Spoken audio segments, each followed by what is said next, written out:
Bonjour et bienvenue à cette vidéo très ambitieuse qui va tenter d'expliquer le contrôle hormonal du système reproducteur féminin. Chez la femme, il y a 5 hormones qui contrôlent le système reproducteur: la GnRH, la LH, la FSH, les estrogènes et la progestérone. Ce qui est avantageux chez la femme, c'est que le nom des hormones nous en dit beaucoup plus sur qu'est-ce que ces hormones-là font dans le contrôle du système reproducteur. Commençons d'abord avec LH, c'est hormone lutéinisante. Lutéinisante vient de corpus luteum, qui en latin veut dire corps jaune. Donc la LH s'appelle essentiellement l'hormone corps jaune. Et tout ce que la LH fait a rapport avec le corps jaune. La FSH, c'est l'hormone folliculostimuline. Donc, 3 chances de deviner qu'est-ce que l'hormone folliculostimuline fait. Bien, elle va stimuler le développement folliculaire dans l'ovaire.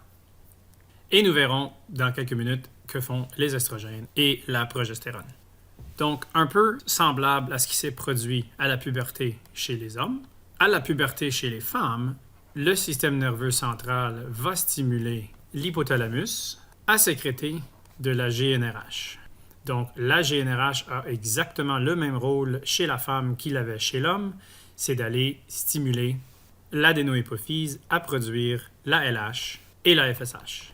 Maintenant, pour comprendre que font la LH et la FSH, on a besoin d'aller voir dans l'ovaire. Et voilà ma représentation de l'ovaire. Comme nous avons vu dans une autre vidéo, dans l'ovaire se trouvent les ovules.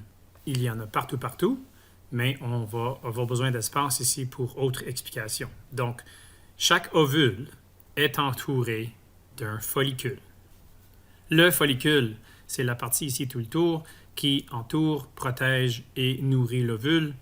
Et c'est cette structure-là qui va être contrôlée par la FSH. Alors, folliculostimuline va stimuler le follicule. Stimuler le follicule à faire quoi?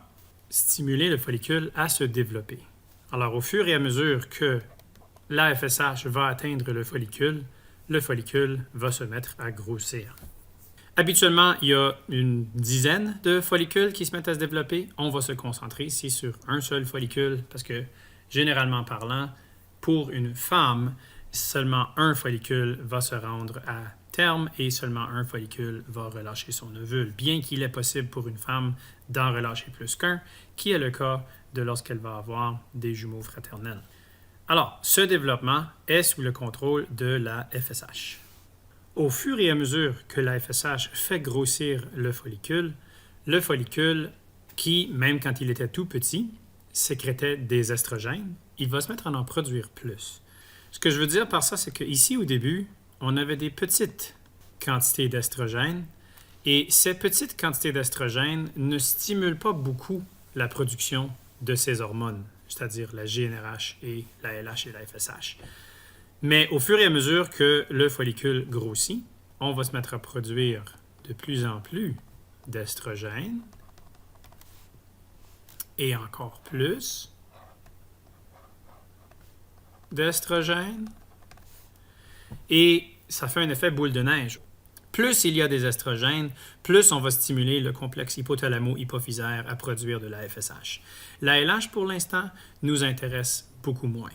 Alors, plus de FSH, plus de grossissement de follicule. Plus le follicule est gros, plus il va produire des estrogènes. Effet boule de neige, effet boule de neige. Et éventuellement, le follicule va atteindre sa maturité, c'est-à-dire un follicule mûr et prêt à rupturer. Et c'est sous cette forme-là que le follicule va être en train de sécréter ses concentrations maximales d'estrogènes. Et ce follicule s'appelle follicule de Graaff, ou follicule mûr, si vous voulez. Et c'est maintenant où ces très grandes concentrations d'estrogènes vont avoir un effet plutôt drastique sur le complexe hypothalamo-hypophysaire.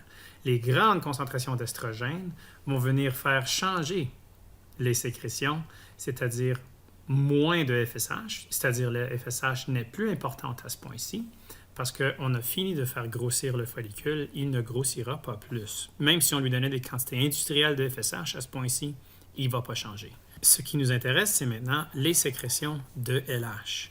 Et à ce point-ci du cycle, dans le corps de la femme, les sécrétions de LH vont de presque rien à wow, très très très grande intensité, puis ça redescend quasiment aussi vite. On verra ça dans un graphique plus tard.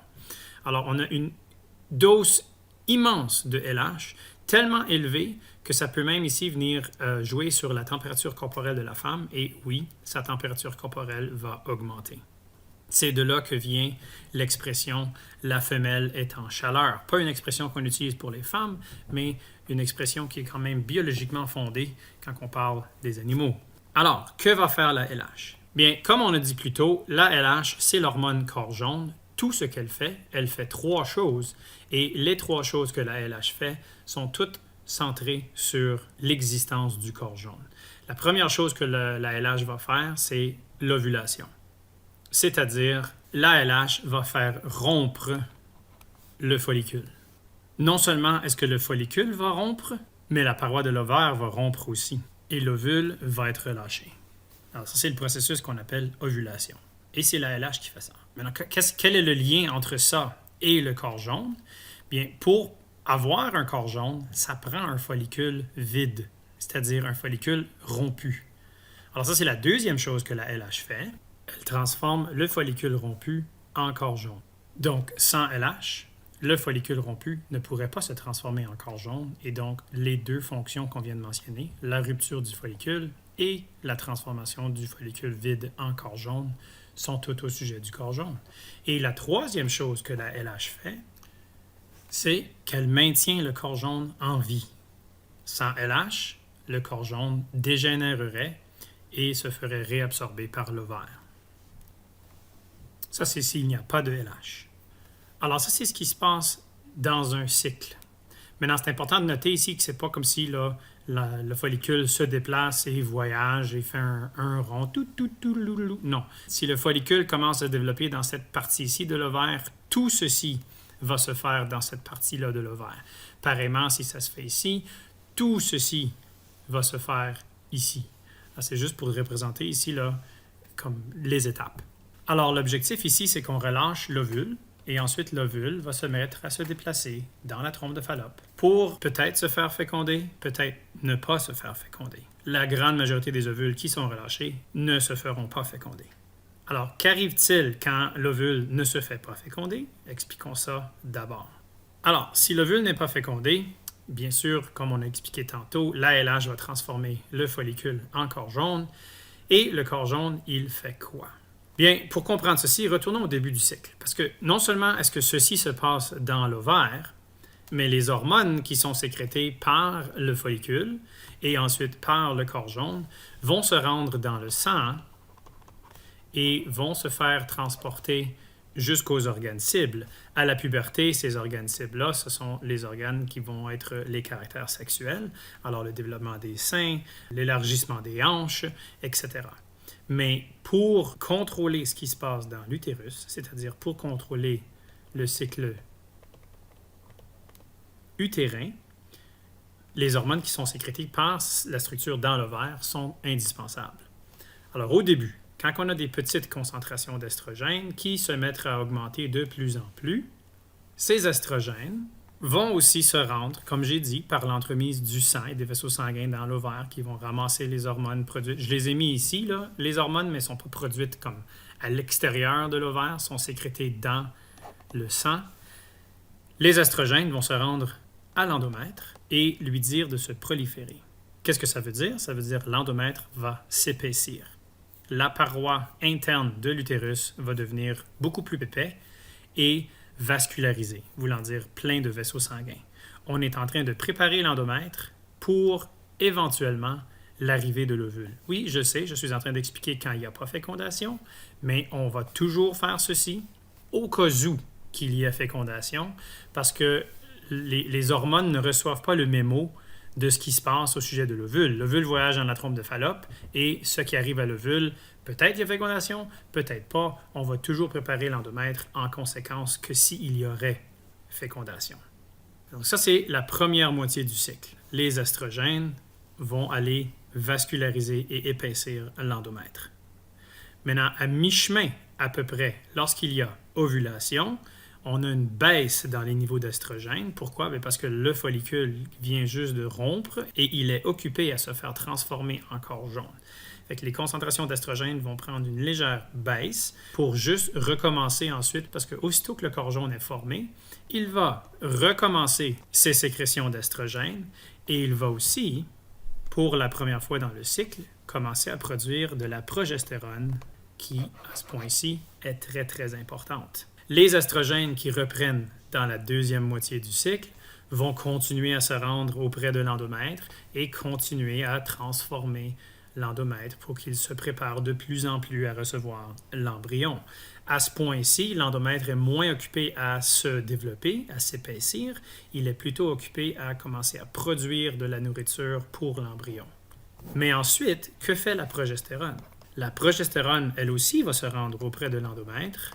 Ce n'est pas au sujet de proliférer ou de vasculariser ou même de faire sécréter des substances nutritives. La progestérone, c'est pour maintenir l'endomètre, c'est-à-dire s'assurer que l'endomètre reste présent dans l'utérus pour qu'il soit là pour l'embryon qui s'implante. S'il n'y a pas cette sécrétion de progestérone par le corps jaune, il n'y aurait pas maintien de l'endomètre se ferait évacuer et c'est justement ce qu'on appelle les menstruations. Maintenant, le problème, c'est que ces deux hormones-là, ensemble, sécrétées en grande concentration dans le sang de la mère, ne vont pas seulement se rendre dans l'endomètre, mais ils vont aussi se rendre au complexe hypothalamo-hypophysaire, c'est-à-dire ici, le complexe hypothalamo-hypophysaire. Les concentrations d'estrogène et de progestérone ensemble vont inhiber les sécrétions de ce complexe, donc il n'y aura plus de GnRH et il n'y aura plus de LH, plus de FSH. La FSH, ça nous intéresse moins parce qu'on n'en a pas besoin. Mais s'il n'y a plus de LH, il n'y a plus de LH ici, plus de LH pour garder le corps jaune en vie, et donc le corps jaune va suivre cette ligne, il va dégénérer et mourir.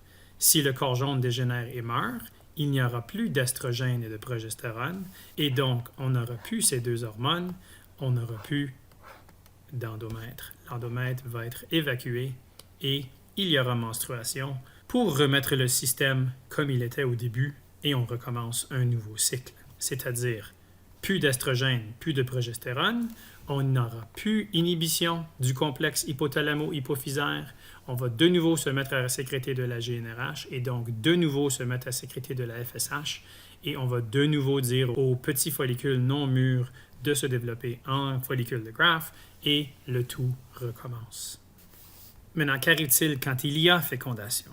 Bien, encore une fois, tout le début du cycle va être le même. On va envoyer des estrogènes. Les estrogènes vont dire à l'endomètre de se proliférer. Et là, il y aura transformation du follicule rompu en corps jaune. Le corps jaune va envoyer estrogène et progestérone. La progestérone va se rendre auprès de l'endomètre et assurer qu'il est maintenu, exactement comme tantôt. Mais la différence ici, c'est que l'ovule devient embryon. L'embryon prend environ 5 jours pour se rendre dans l'utérus. Une couple d'autres jours après ça, il s'implante. Et la première chose qu'il fait lorsqu'il s'implante, c'est qu'il sécrète une hormone qui s'appelle HCG. Pour comprendre la différence ici, il faut retourner au corps jaune. Sécrétion d'estrogène et progestérone en abondance. Estrogène et progestérone vont se rendre au complexe hypothalamo-hypophysaire pour inhiber. Pas de FSH, pas de LH. Encore une fois, la FSH ne nous intéresse pas, mais pas de LH, le corps jaune mourrait. Mais le problème, c'est qu'on a besoin de la progestérone pour maintenir l'endomètre. Si le corps jaune meurt et ne peut plus sécréter sa progestérone, l'endomètre va être évacué et l'embryon aussi. N'oubliez pas, l'embryon s'est implanté dans l'endomètre. Donc, qu'est-ce que la HCG va faire? Très simple. La HCG, qui est sécrétée dans le sang de la mère, va se rendre ici auprès de l'ovaire et va remplacer la LH. Il n'y en a plus de LH, mais on n'en a plus besoin parce que maintenant nous avons la HCG qui va venir maintenir le corps jaune. Le corps jaune pourra continuer à envoyer estrogène et progestérone et on pourra continuer à maintenir l'endomètre pour assurer le succès de la grossesse. Ceci termine donc notre vidéo sur le contrôle hormonal du système reproducteur de la femme. Bonne fin de journée.